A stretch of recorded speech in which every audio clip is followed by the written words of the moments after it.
ಬಂದೇನವಾಜ್ ಮುಜಾವರ್ ಅಂತ ಹೇಳಿ ಅಲ್ಲಿ ತಾಲೂಕಾ ಐಗಳಿ ಗ್ರಾಮದವರು. ನಾವು ಕೃಷಿಯನ್ನ ಮಾಡ್ತೀವಿ. ಮುಖ್ಯವಾಗಿ ದ್ರಾಕ್ಷಿ, ಕಬ್ಬು ಮುಂತಾದ ಬೆಳೆಗಳನ್ನು ಬೆಳಿತೀವಿ. ಕೃಷ್ಣ ಗ್ರಾಮದಲ್ಲಿ ಹಾಗೆ ನೋಡಿದಾಗ ಇವ್ರ ಪರಿಚಯ ಆಗಿ ಈಗ 2-3 ತಿಂಗಳ ಆಗ ಕೇಳ್ಕೊತಾ ಇದ್ವಿ. ಇನ್ನು ನಮಗ ಅವರು ಟೈಮ್ ಮತ್ತು ಡೇಟ್ ಕೊಟ್ಟಿದ್ರು. ಈ ಟ್ರೈನಿಂಗ್ ಬಹಳ ಚೆನ್ನಾಗಿ ಬಂತು ಮತ್ತು ನಮಗ ಹೆಚ್ಚಿನ ನಾಲೆಜ್ ಪಡ್ಕೊಳ್ಳಲು ಒಂದು ಸಹಾಯ ಆಯ್ತು. ಸರ್ ಬರೋಣ ಒಂದು ಮಾತು ಹೇಳ್ರು, ನೀವು ಬಹಳ ದೊಡ್ಡ ಪ್ರಮಾಣದಾಗ ಮಾಡಿ ನುಕ್ಸಾನ್ ಆಗೋದಕ್ಕಿಂತನೂ ಸಣ್ಣ ಪ್ರಮಾಣದಾಗ ಚಾಲು ಮಾಡ್ರಿ, ನಿಮಗ ಅನುಭವ ಆದ ಬಳಿಕ ನೀವು ಹೆಚ್ಚು ಮಾಡ್ರಿ ಅಂತ. ಅದು ಬಹಳ ನಮಗ್ ಖುಷಿ ಪಡಿತು. ಯಾಕಂದ್ರ ದೊಡ್ಡ ಸ್ಕೇಲ್ದಾಗ ಮಾಡಿ ನಮ್ಮಲ್ಲಿ ಗೋಟ್ ಫಾರ್ಮ್ಗಳು ಮಾಡಿದ್ರು ಬಹಳಷ್ಟು ಜನ, ಅವರು ಹೆಚ್ಚು ಫೇಲ್ ಆದವು. ಯಾಕಂದ್ರ ಅದು ಮೇಂಟೆನೆನ್ಸ್ ಆಗೋದು ಅಷ್ಟು ಈಸಿ ಇಲ್ಲ. ಗೋಟ್ ಫಾರ್ಮ್ ಅಂದ್ರ ಅದು ಒಂದು ಪ್ರಾಣಿಯನ್ನ ಎಲ್ಲ ರೀತಿಯಿಂದ ನೋಡ್ಕೊಂಡಾಗ ಅದು ಟೈಮಿಂಗ್ದಾಗ ಅದನ್ನೆಲ್ಲ ಮಾಡಿದಾಗ ಲಾಭ ಆಗ್ತದೆ. ಇನ್ನ ಕಾರಣ ನಮ್ ಕಡೆ ದುಡ್ಡದಾವತ್ ಹೇಳಿ ನಾವು ದೊಡ್ಡ ಪ್ರಮಾಣದಾಗ ಇನ್ವೆಸ್ಟ್ಮೆಂಟ್ ಮಾಡಿದ್ವಿ ಅಂದ್ರ ಅದ ಯಾವ್ದೇ ರೀತಿ ಮ್ಯಾನೇಜ್ಮೆಂಟ್ ಸರಿ ಆಗ್ಲಾರ್ದ ಫೇಲ್ ಆಗೋ ಚಾನ್ಸಸ್ ಹೆಚ್ಚದಾವ.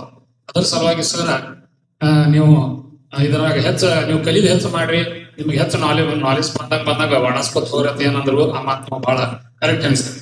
ಅದ್ರ ಜೊತೆಗೆ ಸರ್ ನಾವು ಬಹಳಷ್ಟ ಈಗ ಸಾವಯವ ಕೃಷಿ ಬಗ್ಗೆ ಇರ್ಲಿ ಎಲ್ಲಾ ಕಡೆ ತಿರುಗಾಡಿ ಬಂದಿದ್ವು. ಯಾರಾದ್ರೂ ಸಹಿತ ತಮ್ಮದ ಒಂದು ಏನೊಂದು ಉದ್ದೇಶ ಇರ್ತೈತಿ, ಅಷ್ಟೇ ಸಲುವಾಗಿ ಅಷ್ಟೇ ತಮ್ಮದ ತಿಳ್ಕೊತಾರ. ಆದ್ರೆ ಇಲ್ಲೇ ಬಂದ್ಬಿಟ್ಟು ನಮಗ್ ಗೊತ್ತಾತು totally all solution one route ಅಂತಾರಲ್ಲ, ಒಂದು ಎಲ್ಲಾ ರೀತಿಯ ಸಮಸ್ಯೆಗಳಿಗೆ ಒಂದೇ ರೀತಿಯ ಪರಿಹಾರವನ್ನು ಕೊಡುವಂತ ವ್ಯವಸ್ಥೆಯನ್ನ ತಮ್ಮ ಅಕಾಡೆಮಿ ಮೂಲಕ ಮಾಡ್ತಾ ಇದ್ದಾರೆ. ಮತ್ತ ಈ ಕುರಿಗಾರರ ಎಲ್ಲಾ ರೀತಿಯ ಸರ್ಕಾರದಿಂದ ಸಮಸ್ಯೆಗಳಿರ್ಬೋದು ಅಥವಾ ಇಲ್ಲಿ ಬರುವಂತ ಎಲ್ಲ ರೋಗ ರುಜಿನಗಳ ಬಗ್ಗೆ ಟೋಟಲ್ ಆಗಿ ಎಲ್ಲ ರೀತಿಯ ಒಂದು ಅನುಕೂಲ ವ್ಯವಸ್ಥೆಯನ್ನು ಕಲ್ಪಿಸುವಂತ ಅವರ ಮಹಾನ್ ಉದ್ದೇಶ ಇದೆ. ಅವ್ರಿಗೆ ಇನ್ನೂ ಜನರ ಸೇವೆ ಮಾಡುವಂತ ಅವಕಾಶ ಸಿಗಲಿ, ಇನ್ನೂ ಹೆಚ್ಚಿನ ಅವರಿಗೆ ರಾಷ್ಟ್ರೀಯ ಮತ್ತು ಅಂತಾರಾಷ್ಟ್ರೀಯ ಪ್ರಶಸ್ತಿಗಳು ಸಿಗಲಿ, ಮತ್ತು ಇನ್ನೂ ಹೆಚ್ಚಿನ ಜನರಿಗೆ ಅವರು ಈ ಸಾಮಾಜಿಕ ಮಾಧ್ಯಮಗಳ ಮುಖಾಂತರ ಅವರು ಇನ್ನೂ ಹೆಚ್ಚು ಮುಟ್ಟಲಿ. ಮತ್ತು ಇಂದು ಬರೇ ಕೃಷಿ ಅಷ್ಟೇ ಮಾಡ್ತಾರಂದ್ರೆ ಲಾಭದಾಯಕ ಆಗೋದಿಲ್ಲ. ಅದರ ಜೊತೆಗೆ ಉಪಜೀವನ ಮಾಡ್ಲಿಕ್ಕೆ ಮತ್ತು ನಮಗೆ ದಿನನಿತ್ಯದ ಖರ್ಚು ವೆಚ್ಚಗೆ ಹೈನುಗಾರಿಕೆ ಮತ್ತು ಇದು ಕುರಿ ಸಾಕಾಣಿಕೆ ಆಗಲಿ ಅಥವಾ ಆಡು ಸಾಕಾಣಿಕೆ ಆಗಲಿ ನಮ್ಮ ಉಪಕಸಬುಗಳಿದ್ರೆ ಮಾತ್ರ ನಮ್ಮ ಸೈಡ್ ಕೃಷಿ ಸಾಧನೆ ಮಾಡ್ಲಿಕ್ಕೆ ಸಾಧ್ಯ ಇದೆ. ಬರೀ ಕೇವಲ ಕೃಷಿ ಮಾಡಿ ನಾವು ಕೃಷಿಯಲ್ಲಿ ಇವತ್ತಿನ ಈ ವರ್ತಮಾನ ದಿವಸದೊಳಗ ಅದು ಸಾಧ್ಯ ಇಲ್ಲ.